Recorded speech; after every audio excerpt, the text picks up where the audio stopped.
दोस्तों, कुछ कहानियां सिर्फ कहानियां नहीं होती, वो आईना होती हैं जहां सोसाइटी का चेहरा दिखाया जाता है। आज हम जिस केस फाइल की बात करने जा रहे हैं उसमें सिर्फ एक लड़की का कत्ल नहीं हुआ, उसमें एक सोच, एक जज्बा और एक आवाज का गला घोटा गया। ये कहानी है फौजिया अजीम की, जिसे आप लोग कंदील बलोच के नाम से जानते हैं।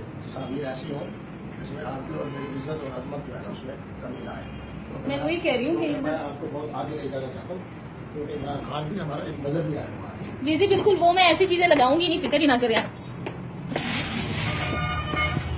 कौन सी लोग जमाना सिर्फ उन्हीं औरतों को पसंद करता है जो चुप रहती हैं, झुक के चलती हैं, जुल्म सह लेती हैं और गालियां सुनकर भी खामोश रहती हैं। लेकिन कुछ लड़कियां वो होती हैं जो ये रूल्स तोड़ देती हैं, जो कहती हैं मैं जिंदा हूं और मैं अपनी मर्जी से जीना चाहती हूं। फौजिया अजीम भी उन्हीं में से थी। एक कंजर्वेटिव खानदान में पैदा होने वाली फौजिया की 17 साल की उम्र में जबरदस्ती शादी करवा दी गई। इस रिश्ते में प्यार तो नहीं था, सिर्फ थप्पड़, गालियां और तजलील थी। उसने कई साल बर्दाश्त करने के बाद अपने हस्बैंड से तलाक ले ली। इसी बात बोला कि मुझे ही रहना, जैसे कि मैंने पहले भी बोला था कि मेरी जबरदस्ती की शादी हुई थी और उस इलाके में मतलब आप होना चाहिए कि ऐसे गाँव के हाथों में लड़की उनकी शादियां कर दी जाती, तो सेम यही हुआ। मैं 17 साल की थी, हार्डली 18 साल की थी, मेरी इस बंदे के साथ जबरदस्ती शादी कर दी गई। और उसके बाद जब शादी हुई तो मैं इसको पसंद नहीं करती थी, इतना ज्यादा मेरा इंटरेस्ट नहीं होता था, तो तभी ये मुझे मारता था, मेरे से ज्यादती करता था, तशद्दुद। तो जिसकी बिना पे मैंने अपनी अब्बू से हेल्प मांगनी चाहिए कि मुझे ना तो मुझे इससे तलाक लेनी है, तो अम्मी अब्बू ने मुझे सपोर्ट नहीं किया, तो मैंने इससे खुला। पाकिस्तान में तलाक लेना सिर्फ शौहर से जुदाई नहीं, ये एक सिस्टम से बगावत होती है। फौजिया ने सिर्फ घर नहीं छोड़ा, उसने अपनी जिंदगी का नया चैप्टर शुरू किया। उसने अपना नया नाम रखा कंदील, जिसका मतलब था रोशनी। कंदील की पहली जॉब बस होस्टिस की थी। उसको मॉडलिंग का भी बहुत शौक था और फिर आहिस्ता आहिस्ता ऑडिशंस, स्ट्रगल्स, छोटी मोटी मॉडलिंग, टीवी अपीयरेंस। खानदान में बेइज्जती तो बहुत मिली, लेकिन कंदील ने पीछे मुड़कर नहीं देखा। कंदील ने डिसाइड कर लिया था कि वो दुनिया को दिखाएगी कि लड़की सिर्फ चुप रहने के लिए नहीं होती। लेकिन पाकिस्तान में जब एक लड़की अपनी सोच एक्सप्रेस करती है तो कुछ लोग सबसे पहले उसके कैरेक्टर पर सवाल उठाते हैं। कंदील ने सोशल मीडिया को अपना स्टेज बना लिया था। वो वहाँ वो सब बोलती थी जो लोग सोच तो सकते थे लेकिन कह नहीं सकते थे। किसी ने उसे ड्रामा क्वीन कहा, किसी ने बेहया, लेकिन हर शख्स उसकी वीडियो देखने के लिए रुक जरूर जाता था। कंदील कहती थी मैं पाकिस्तान की किम कार्दाशियन हूँ। ये सिर्फ स्टाइल मारने का जुमला नहीं था, ये एक चैलेंज था पूरी सोसाइटी के लिए। और फिर आई वो वायरल वीडियो जिसने हर टीवी चैनल का हेडलाइन बदल के रख दिया था। मुफ्ती अब्दुल कवी के साथ उसके क्लिप ने पूरी कौम को हिला के रख दिया था। ये सिर्फ एंटरटेनमेंट नहीं था, ये एक तमाचा था उन लोगों के मुंह पर जो दिन में मोरालिटी का लेक्चर देते हैं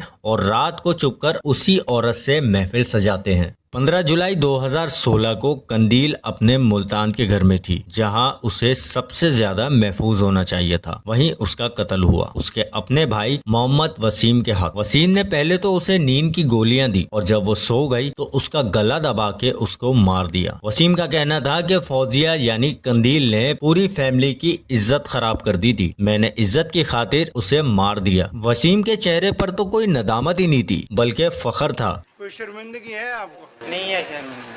लेकिन असल में वसीम अकेला कातिल नहीं था। इस कत्ल के पीछे हर वो शख्स था जो कमेंट करता था इसे गोली मार दो, इसे जिंदा रहने का कोई हक नहीं। लेकिन सवाल ये है कि उन लोगों को हक किसने दिया किसी के जीने या मरने का फैसला करने के लिए। 2019 में वसीम को कोर्ट ने उम्र कैद की सजा सुना दी। लोगों ने कहा देर सही, लेकिन इंसाफ तो मिला। लेकिन ये खुशी ज्यादा देर तक नहीं रही। 2022 में वसीम को बेल हो गई। कोर्ट ने कहा कि विक्टिम के वालिदैन ने कातिल को माफ कर दिया। लेकिन ये माफी थी या मजबूरी या फिर पैसे का खेल, किसी को कुछ नहीं पता। और कंदील की जिंदगी बस एक और फाइल बनकर रह गई। सोसाइटी दो हिस्सों में बट गई। एक तरफ वो लोग थे जो कहते थे अच्छा हुआ मर गई, और दूसरी तरफ वो लोग जो चीख चीख के कहते थे कि ये फखर नहीं, ये कत्ल है, इसको सजा जरूर मिलनी चाहिए। पोस्टर्स उठाए, प्रोटेस्ट हुए, जस्टिस फॉर कंदील के नारे लगे। लेकिन वक्त गुजरता गया गया। आहिस्ता आहिस्ता लोग चुप होते रहे, आवाजें धीमी पड़ती गईं और ये केस ठंडा हो गया। कंदील का जिस्म भी ठंडा हो गया, लेकिन उसकी सोच, उसकी हिम्मत और उसका डेयरिंग आज भी सोशल मीडिया की रवानी में जिंदा है। कंदील सिर्फ एक नाम नहीं था,